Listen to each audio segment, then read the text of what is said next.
Halo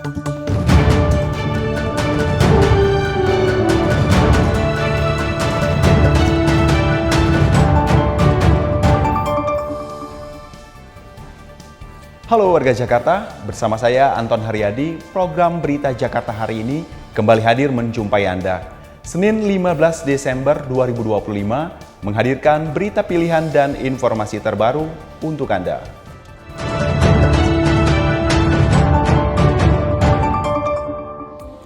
Warga Jakarta, sebelum kita ke berita utama Berita Jakarta hari ini, dari meja redaksi telah kami siapkan 3 berita pilihan dari website beritajakarta.id berikut ini.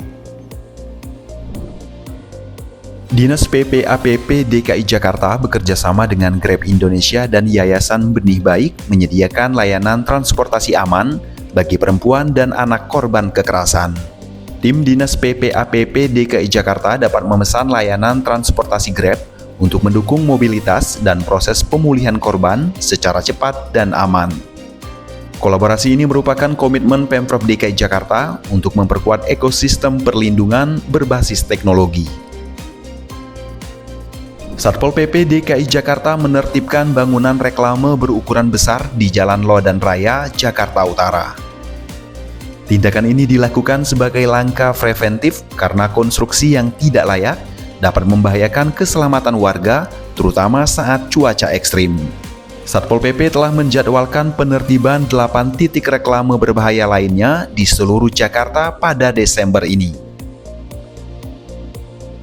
Pemprov DKI Jakarta memastikan ketersediaan daging aman jelang Natal dan Tahun Baru. Melalui Perumda Dharma Jaya, Pemprov DKI meningkatkan stok daging sapi 1.000 ton, 500 ton ayam, dan 300 ton ikan. Dengan stok ini, Pemprov DKI optimis stabilitas harga dan kebutuhan protein hewani warga bisa terpenuhi dengan baik. Informasi selengkapnya, warga Jakarta bisa langsung kunjungi website beritajakarta.id, website berita resmi pemerintah Provinsi DKI Jakarta.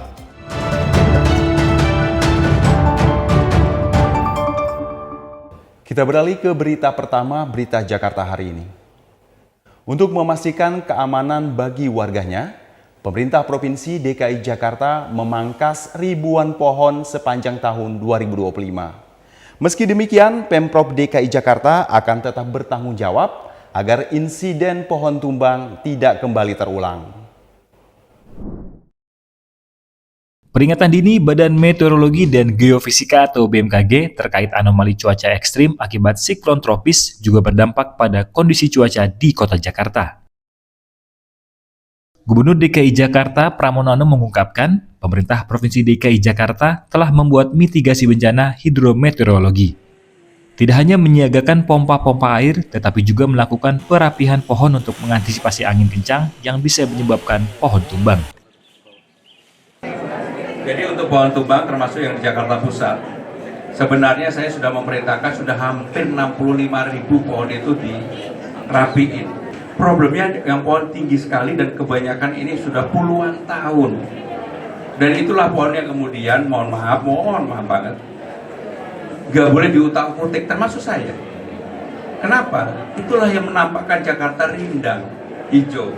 Ternyata dengan perubahan iklim dan cuaca bukan hanya di Jakarta dan Indonesia, sekarang ini hampir seluruh dunia mengalami hal yang sama. Pramono juga mengakui perubahan iklim global turut mempengaruhi meningkatnya kejadian pohon tumbang. Anomali cuaca ini bukan hanya terjadi di Indonesia, tetapi juga melanda negara lain seperti Spanyol hingga Jepang.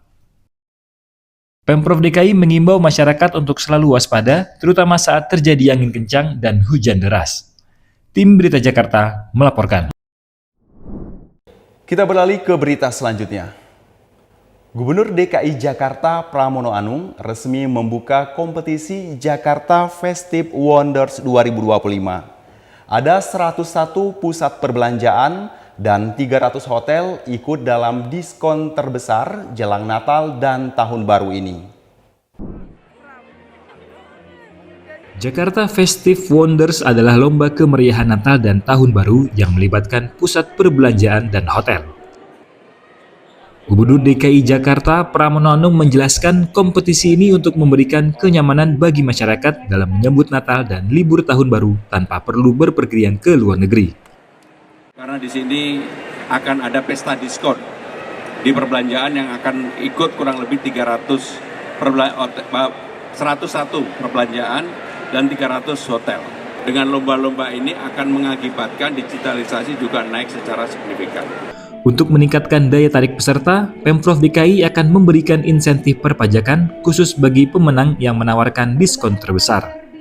Di awal pelaksanaan, ajang ini telah mendorong kenaikan jumlah pengunjung hingga 20%.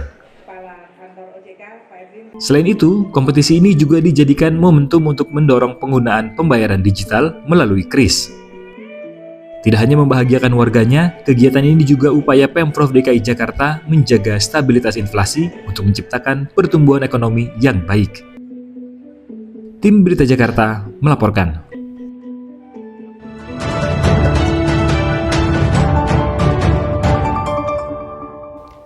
Kita masuk ke segmen Info Jakarta.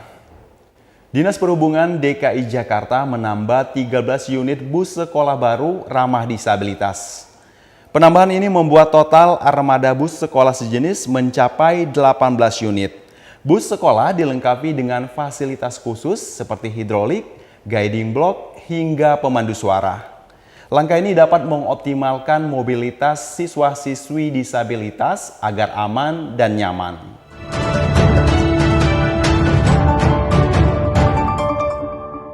Kita beralih ke informasi cuaca. Sebelum memulai aktivitas esok hari, warga Jakarta bisa melihat perakiraan cuaca yang dirilis BMKG berikut ini.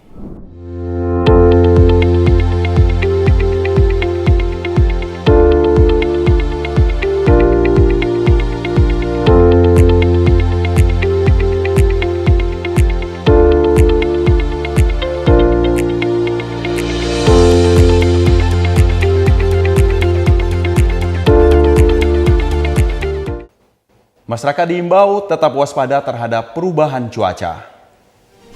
Demikian program Berita Jakarta hari ini. Saya Anton Haryadi dan tim yang bertugas pamit undur diri. Menyongsong 5 abad Jakarta, jati diri Indonesia, megapolitan dunia. Salam Berita Jakarta.